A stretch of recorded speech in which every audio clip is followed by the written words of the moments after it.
Well, I'm sort of the intro to the intro. I know Pickles had a lot of questions about, how in the world not all the Pickles wind up being our program today. And, we've had some strange programs throughout the years, and this may be a little bit different. I guess the last one, Food Oriented, might have been Tom Smith that brought the Texas Peak people in. I don't know about it. It's been a few years ago. But anyway, I wanted to kind of let you know how this came about. My wife and I eat a lot of pickles. I mean, honestly, we probably eat pickles 3 or 4 days a week if it was something. And we are Mount Olive pickle consumers. I mean, that's the only brand we eat. And typically, you go to the store and you get things and you're satisfied with them. But, 6 months ago or better, actually this was back in September, so that's not too far off. I went to the grocery store and I got some pickles and we got home with them. And, my wife opens the jar and as soon as she slices it, she says, "This isn't right." And, we tasted one that was kind of soft and mushy. And, you're used to a real nice, crispy pickle when you get a pickle. And I'm not the complaining type, but I thought, well, they really need to know about this. So I looked on the jar and they had a satisfaction guarantee. I went to the website, put in the info, and I thought, well, I'll never hear anything on this. In about a week, I get this letter. And it's just such a nicely written letter. They thank me for bringing it to their attention. They explain why it might have happened. They apologized. They sent me some free pickles. And it was just, such an overwhelming response that I think at that point I went from being a consumer of Mount Olive pickles to being a fan of Mount Olive Pickle Company. And there's a big difference. You can buy stuff all through the years, but you like the product, but you never think about the company. And it's when things go wrong that the character of a company is exposed. And this to me shows that Mount Olive Pickle Company is a company that cares about their consumers, their customers, and they care about the product they put out. And I'm just so proud that they're a North Carolina company. I wanted to be able to bring them to you. And Peyton allowed me to bring them for her program. And so I'll let Peyton introduce Lynn now. Me and Wayne tell that story differently because I needed a program and he saved the day. So I appreciate it, Wayne. Tommy, congratulations. If you have philanthropic goals with that money, I'm willing to talk to you about it. Get mine. That's right. I'm really excited to introduce Lynn. Lynn is the public relations manager for Mount Olive Pickle Company, and she also serves as the assistant corporate secretary. At Mount Olive, Lynn oversees the company's relationships with the media, consumers and shareholders, as well as special events. She represents Mount Olive in the community at large and helps manage the company's charitable giving. So she wants a meeting too. Her current community roles include chairman of the North Carolina Pickle Festival, member of the Pickles, Pigs, and Swigs Committee, a trustee for the Wayne County Library Foundation, and clerk of the session at Mount Olive Presbyterian Church. So she's a native of Mount Olive. She earned her degree in English and Communications from Campbell University. And she and her husband, Michael, have 2 children and 2 grandchildren. So Lynn, I will hand it over to you.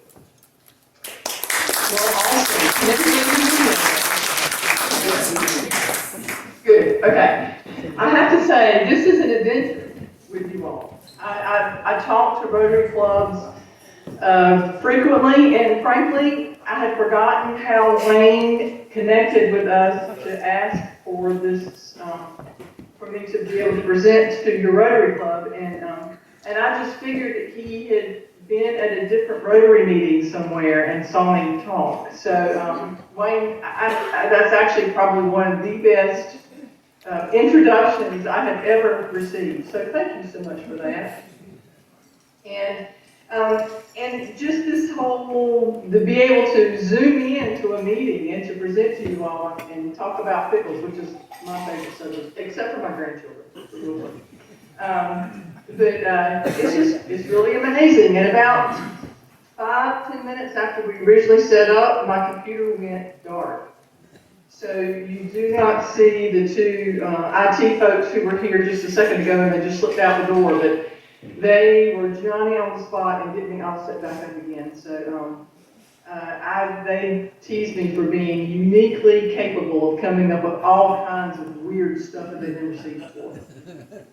So So, anyway, but it is such a pleasure to be here today, and I do thank you, and I hope, I see pickles on the table, so I hope you guys can enjoy those, and, yeah. Well, I'm going to open my screen or share my screen to my PowerPoint, and we'll talk some pickles for the next few minutes.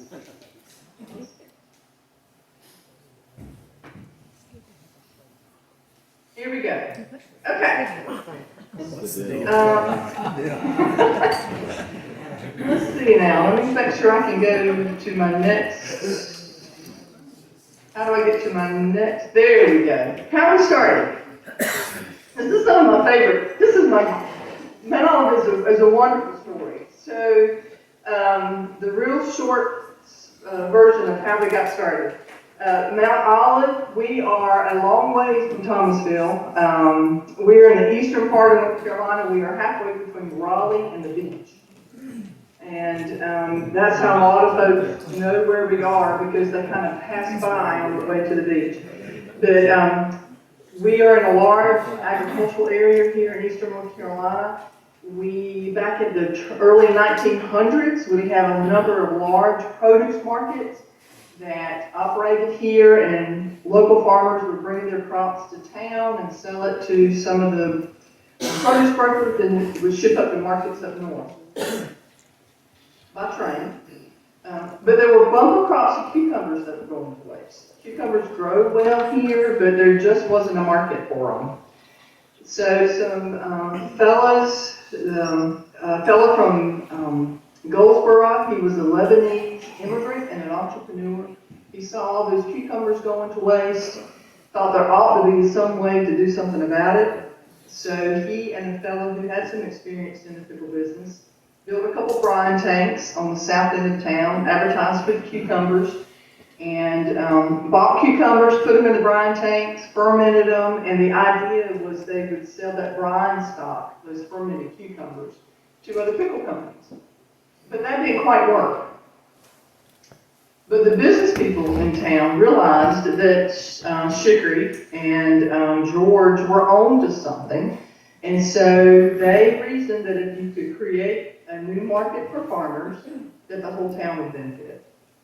So, in 1926, a group of original investors in the company came together and they established Mount Olive Pickle Company for the purpose of packing and selling its own brands of pickles. We had 37 shareholders that first year.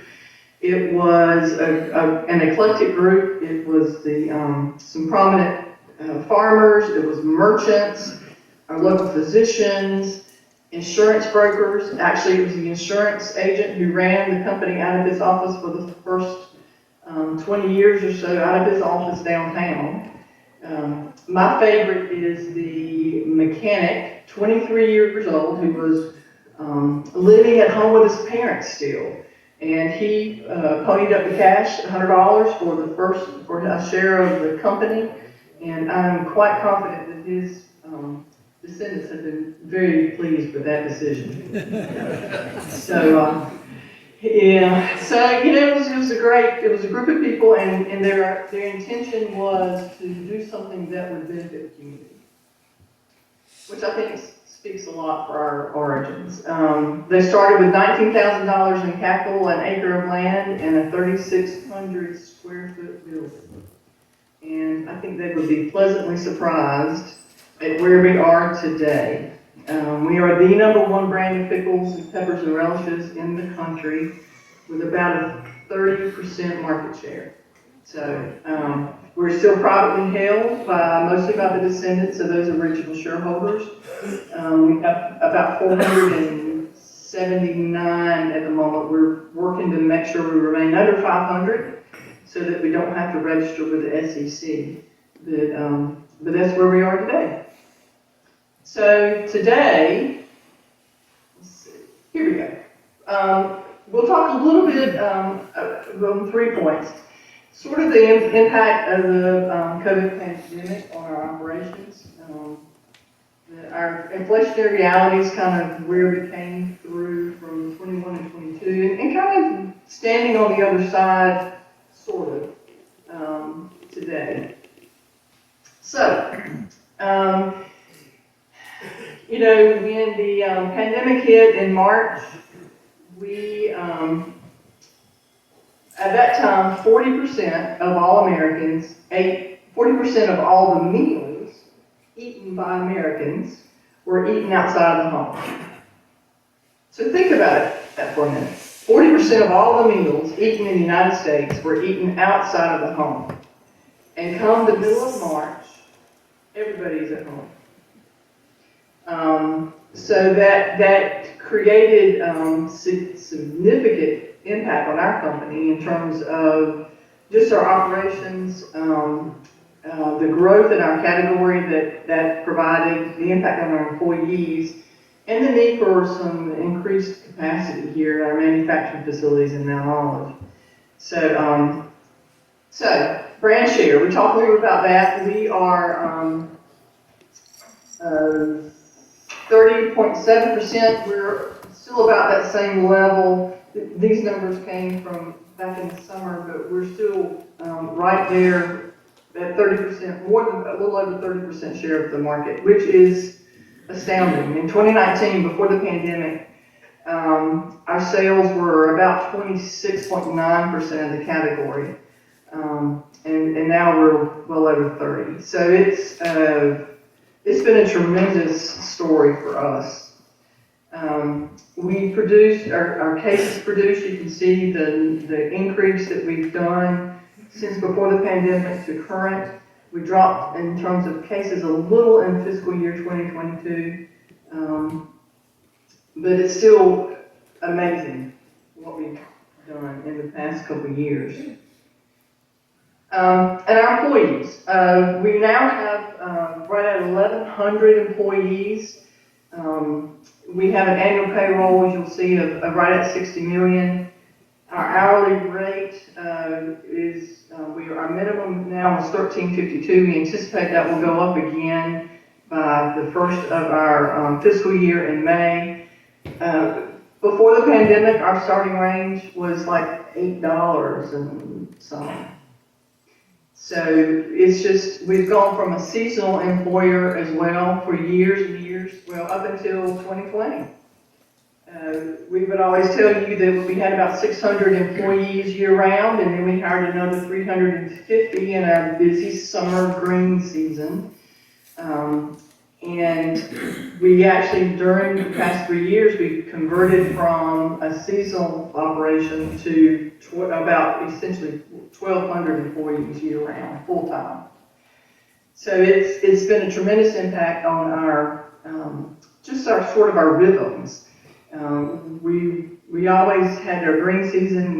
We kind of worked like our hair was on fire for about 6, 8, 12 weeks, and then we sort of slowed that down again. And now we're pretty much, green season is 6 months out of the year, and we're getting ready to get geared up for a new green season the beginning of April, and so we'll see our. We're looking to hire more people, so if you know anybody who wants to help us pack pickles, please send them our way. This is our growth of employees, and you can kind of just over time, we were a little higher in 22 of last summer of 1242. We hope to be back closer to the 1,200 number. And you can see kind of the decline in our seasonal employment over that period of time as well. Our annual payroll, where we started from and where we've grown. We were about 40 million in fiscal year 2018, and as of last year, fiscal last year, we were right at 60. That's pretty big numbers. So before the pandemic, we were in a growth mode prior to the pandemic already. We've spent about $110 million in our facilities down here in Mount Olive, and we've added production capacity at our distribution facility. We added essentially three production lines. We bought every empty warehouse in Mount Olive, and they're all full of every empty manufacturing facilities in Mount Olive. They're all full of pickles.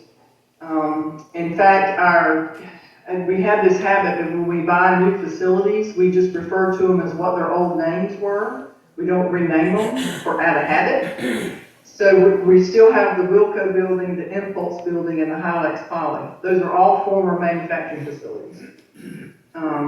And so we have a good laugh about that. But today we're sitting at 185 acres and over 1.3 million square feet of manufacturing and warehouse space here in Mount Olive. So that's where we were sitting just prior to the pandemic. So then we get into the pandemic. We were already stressed for space. And so in 21, we began to look for additional space for not only for warehousing, but for manufacturing. So we purchased 2 facilities in Goldsboro, and there you go. There's Cheney Brothers, which was a distribution center, and Park East Industrial Complex here in nearby Goldsboro, and then another SPX Flow facility, which we are converting into production and warehouse capacity that we hope to be opening the first production line there in June of this year. SPX Flow was a $25 million initial investment for the first production line and the infrastructure improvements, and the actual cost will be closer now to $36 million. That's how much inflation has changed and impacted our plans for that facility. So once we got through the initial shock of operating in the middle of a pandemic in 2020, by the time 21 rolled around, we were seeing all kinds of supply chain pressures. Every week it was a new challenge, I'll say politely. One week it was our vinegar supplier saying that they couldn't supply us what we thought we were going to be receiving. The next week it was pallets. We normally get maybe 14 loads of pallets in a week's time to keep our operations going, and they tell us on a Sunday night that they're only going to send us 7 that week.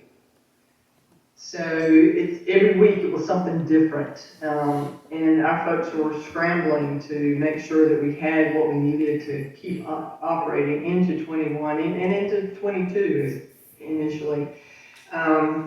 We also, and we saw all kinds of increases in our materials and supplies.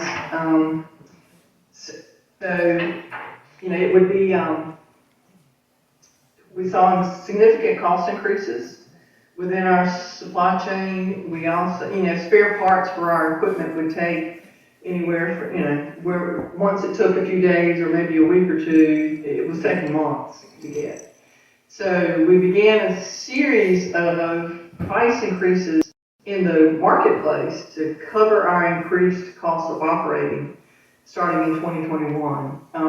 And we've been able to stay ahead of inflation within our operations in terms of making sure we've covered our costs.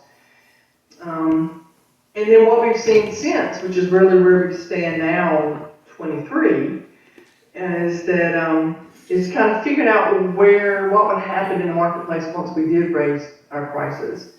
We knew that our sales would slow. We knew that consumers would likely shift to less expensive private label brands, but we really had no idea what kind of impact that would be. And what we have seen over the last several months is that consumers are still buying Mount Olive. They're just not buying as much. And while our sales have slowed some, which we expected, the Mount Olive brand is still essentially outperforming the pickles, peppers, and relishes category where we reside. So we've done well coming out of the pandemic. And I don't like about you guys, but I never ever want to have to go through that again. It was quite the experience and quite the challenge as we were coming through that. So, one of the things we were able to do through the pandemic is still to continue to introduce new items. And you'll see the pickle juicers, pickle juice. That was the one thing that a new item that we actually launched in the middle of the pandemic, and then in 2020. So it was mostly available, the 64-ounce gallon jugs you could find on Amazon, and you could order directly from us on our website. And but the little 2-ounce bottles you could find in places like Publix and Food Lion and I think maybe some Walmart. But that is we've done really well. We're getting ready to expand the 64-ounce jug. It's amazing what people use pickle juice for. Consumers for years have been contacting us and saying, I drink the juice, but the pickles dry out. So can I just buy the juice? And it took us a while to finally come around. But that's been a good item, a fun item for us. You see, we've launched some new sweet heat, which is and smoky barbecue bread and butter chips are probably among our most recent. And then a line of Italian seasoned peppers, which has been a lot of fun. So even during the pandemic, throughout this past couple of years, we've been working on new items. That's been part of our hallmark over many years, is our ability to innovate and always have something new and fun in the category that we want to introduce. And I'm going to give you a sneak peek on the latest greatest that'll be coming out sometimes over in the fall. And it's going to actually be a whole new brand of Majestic Picklery. And it's kind of the idea of a top shelf, kind of a play on distilleries and top shelf whiskeys and products. And so we're going to be the top shelf pickle in the category. So it's a premium brand with unique flavors and combinations, and beyond pickles. I mean, we think we've tested some fabulous Italian seasoned mushrooms and some spicy and sweet okra. So we have a lot of opportunity to do some things with this brand that really aren't very practical for our core Mount Olive brand. We also have some hot sauces and a barbecue sauce that's pepper based that there's be room for in this brand. So we're really excited about it, and you can say that you saw it first here at the Thomasville Rotary Club. I'll talk a little bit about some of our fun things that we do. I have the most fun job at Mount Olive Pickle Company. I've been doing pickle PR at Mount Olive for almost 24 years now. And it's just been a lot of fun. We have a good time. Our roots are connected and our beginnings are connected to our community. It was our community that organized the company. And so we have a huge obligation and awareness of making sure we give back to our community. And so you'll see our community contributions, which include our company corporate gifts, our Employees Community Fund, which we've had since 1959. Employees sign up and volunteer to donate 30 cents out of every $100 of their wages, and the company matches that. And then we have an employee committee that represents the fund, and they make determinations of allocations every year. This past year, it's over 50 local, regional, and national organizations, and it's about approaching $150,000 a year that we do just on the Employees Community Fund. And then we have a private foundation as well that we do for larger gifts. These numbers also include Food Bank and our relationship. We've had a relationship with Food Bank since that was organized in 1980. I was talking with the founding executive director several years ago, and she's since retired, but she looked at me and she said, you know, when we started, we had sweet potatoes and Mount Olive pickles. So I thought that was a pretty good place to start. So that's a significant part of what we do with them as well. And University of Mount Olive, which is based here, it's a private liberal arts college that's run by the Free Will Baptist denomination. And that is a wonderful, wonderful amenity to have here in Mount Olive, to have a thriving liberal arts university here in our little town. It's great to have the students here and the athletics. We were at a baseball game over the weekend, and the cultural activities that they provide. And the students themselves just bring so much energy and excitement to our community. So it's great. And then, the other part of things that I do co-chair the North Carolina Pickle Festival. It's coming up the last full weekend of April this year. Last year was the first year that we had a live event since 2019. And we knew we were going to have a big crowd. We thought we were going to have a big crowd just based on our social media. We just simply announced that we were coming back, and we announced our theme for the year and our social media. We had over 1 million impressions just on that one post. And we would look, you know, I co-chair it with Julie Beck, who's the Mount Olive Chamber chairman, and we looked at one another like, oh my. We actually had 2.5 million social media impressions in April alone, and throughout the year we were hitting 5. We had more people in downtown Mount Olive than has ever stepped foot in Mount Olive at one time. We think we were in the neighborhood of about 60,000 people. We anticipated more people, and we planned for more people, but we just didn't plan for that many more people. And so we learned a lot. This was we're working on our 37th annual edition of that for this year. And we're really excited about some of the things that we're working on. One of the things that happened last year that really surprised us was just the number of people that showed up in pickle costumes.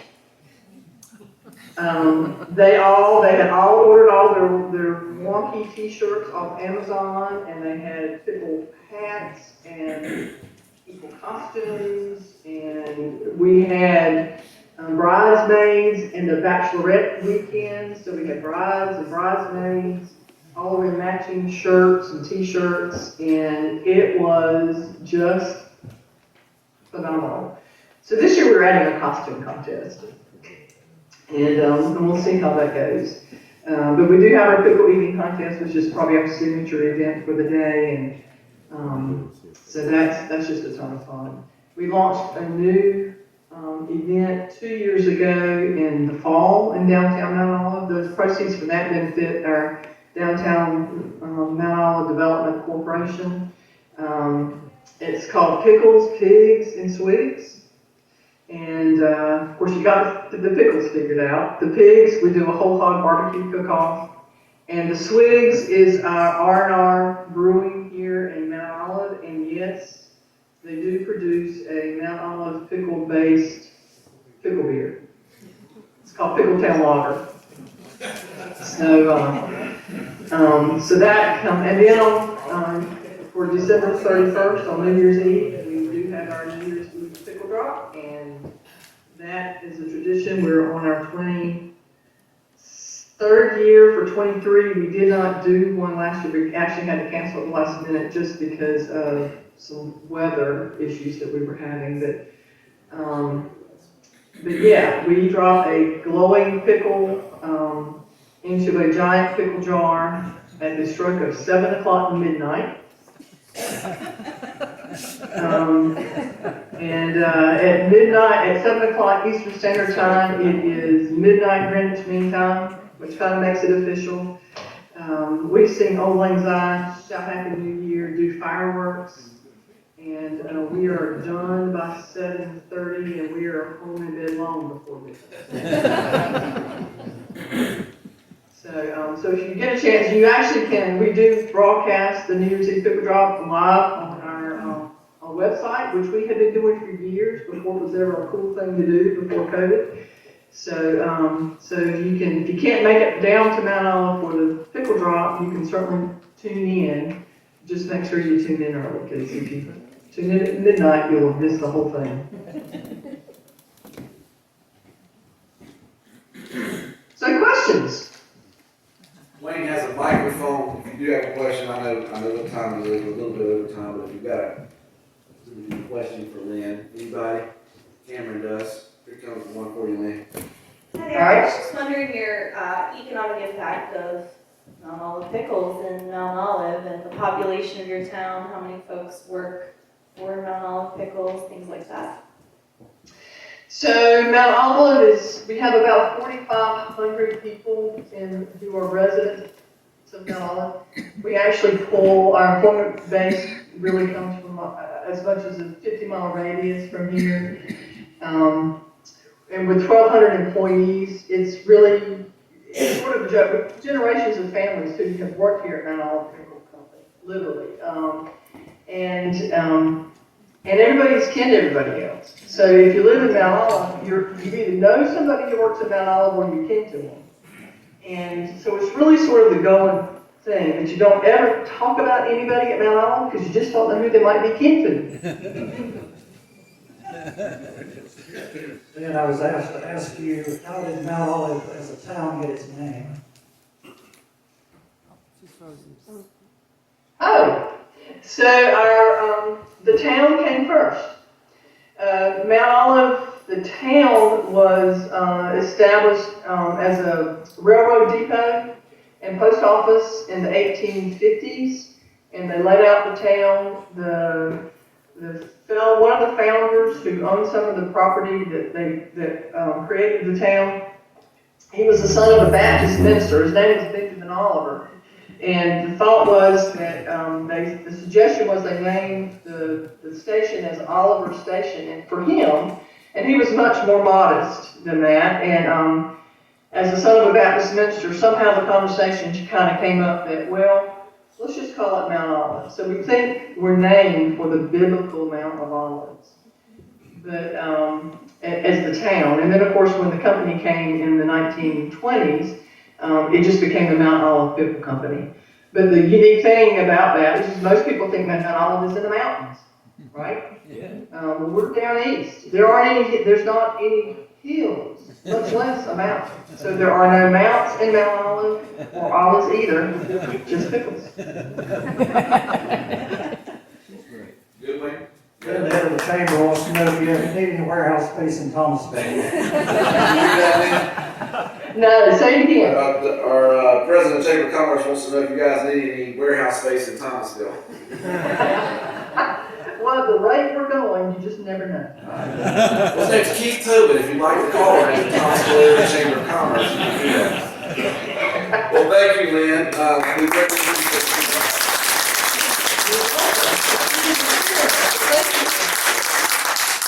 and we appreciate the Pickler sampler that you guys provided. And we're going to auction that off right now, and those proceeds are going to go to Cooperative Community Ministries. And so, this is the real deal, y'all, so whatever you want. Thanks, Sam, appreciate it. Let's see. So there's 6 different jars here. There's I think some relishes, etc. I didn't see the Sweet Heat named after Joseph Walker.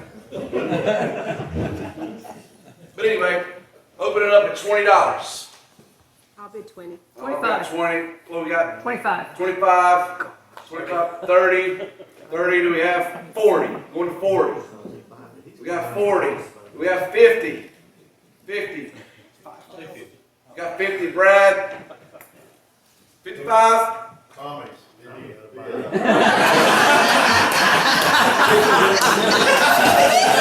Brad. We got 55. We got 55 with the mayor. 60. Anybody got 60? 55 for Mayor York. 60. Going once, going twice. It's yours, Mayor York. 55.